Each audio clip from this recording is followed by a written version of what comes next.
Hello friend, शक्ति के आने वाले एपिसोड के अपडेट आपके लिए लेकर आए। एपिसोड जो शुरू होता है समीर की माँ से, जो उसे बोलते कि सौम्या मशीन पर खिलौनों की सिलाई करेगी और कहती कि उन्हें वो पूजा पाठ के कारण मिला है। समीर कहती है आपने सही कहा। उनकी माँ कहती है कि नियति एक बार सभी से टकराती है, उन्हें कड़ी मेहनत करने को कहती है। समीर कहता है कि मैं पूजा पाठ शुरू करने की सोच रहा हूँ। उसकी माँ ने उसे जाने के लिए कहा। हरमन प्रीतो से कहता है कि वो घर पर नहीं रहना चाहता और कहता है कि हम सभी ने सौम्या को मार डाला है। अरक्सी उसे ये नहीं कहने के लिए कहता है। हरमन कहता है जब मेरा दिल कहेगा तो मैं जीना छोड़ दूंगा।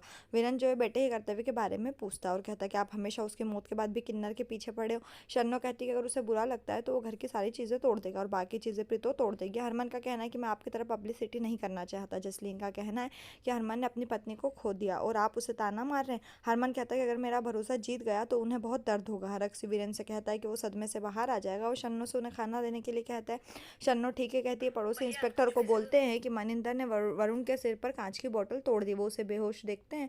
मनिंदर अपना सिर फोड़ लिया। वरुण जो है चेतना प्राप्त करने के लिए कार्य करता है। इंस्पेक्टर उसके सिर पर घाव के बारे में पूछता है। मनिंदर उसे सच बोलने के लिए कहता है। वरुण कहता है कि आज सच बोलना गुनाह है और बोलता है कि बेबे ने घर के अंदर घुसने का काम किया और फिर मनिंदर से बोतल से उसका सिर तोड़ दिया। वो इंस्पेक्टर से कोई मामला दर्ज नहीं करने के लिए कहता है और कहता है कि पंच को उनकी सजा तय करने दे। सरपंच का कहना है कि हम मामले को संभाल लेंगे। मनिंदर सरपंच से कहता है कि वो निर्दोष है। सरपंच का कहना है कि आपको अगले 5 दिनों के लिए भी पिंड की सभी सड़कों को साफ करना होगा। सौम्या इंच टेप को ढूंढती है और सोचती कि इसे लाया या नहीं। वो सोचती कि समीर को उसकी माँ के फ़ोन का यूज़ करके फ़ोन करे। समीर क्रेडिट पर जो है टेडी देने से मना कर देता है और उसे अगले हफ्ते खरीदने के लिए कहता है। सौम्या उसे फ़ोन करती है और उससे इंच टेप के बारे में पूछती है। समीर उसे बोलता है। सौम्या उससे बोलती है कि वो अपने सपने को कैसे पूरा करेगा। वो पैसे से कहता है। सौम्या कहती है कि आशीर्वाद भी ज़रूरी और उसे उधारी पर टेडी देने के लिए कहती है। समीर कहता है कि अगर उसने मेरे पैसे नहीं लौटाए तो मैं तुम्हारी सैलरी से काट लूंगा। साया ने रवीना और करीना को थप्पड़ मारा। करीना कहती है कि हम उसे मारना चाहते थे लेकिन तुमने वहां आकर उससे बचा लिया। वो कहती है कि अगले दिन सौम्या ने हरक्सी के डर से आत्महत्या कर ली।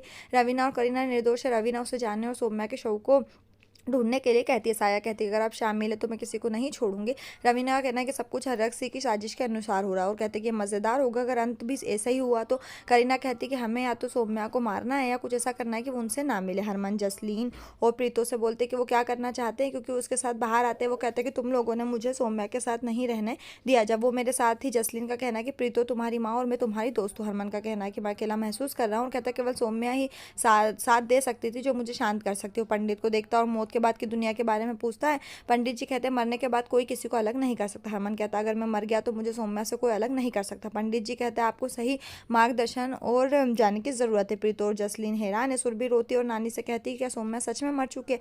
नानी कहती नहीं। सुरभि कहती है कि वरुण यह सबको परेशान कर रहा है। वरुण झाड़ू लाता है और कहता है कि ये उसके लिए लाया है। वो उसे लेने और जाने के लिए कहता है। सौम्या खिलौनों की सिलाई में बिजी है। समीर कहता है कि मैं तुम्हारे लिए फ़ोन लाया हूँ और उसे माँ को नहीं बताने के लिए कहता है। उसकी माँ उसे बुलाती है। समीर कहता है कि ये एक आपके लिए गिफ्ट है और उसे एंजॉय करने के लिए कहता है। सौम्या उदास हो जाती है और हरमन को उसके फ़ोन फंक्शन सिखाते हुए याद करती है। वो सोचती है कि तू मेरी ज़िंदगी से जुड़ा है कि छोटी छोटी बातें भी आपकी याद दिलाती है। आपकी बहुत याद आती है। हरमन आसमान में देखता है और सोचता है कि वो सौम्या के बिना नहीं रह सकता। पहले उसे पाने की आस थी लेकिन अब उसकी उम्मीद टूट गई। मैं तुम्हारे बिना नहीं रह सकता और उसे वापस जाने के लिए कहता है। यहीं पर एपिसोड खत्म। आने वाला एपिसोड के लिए हमारे साथ जुड़े रहे।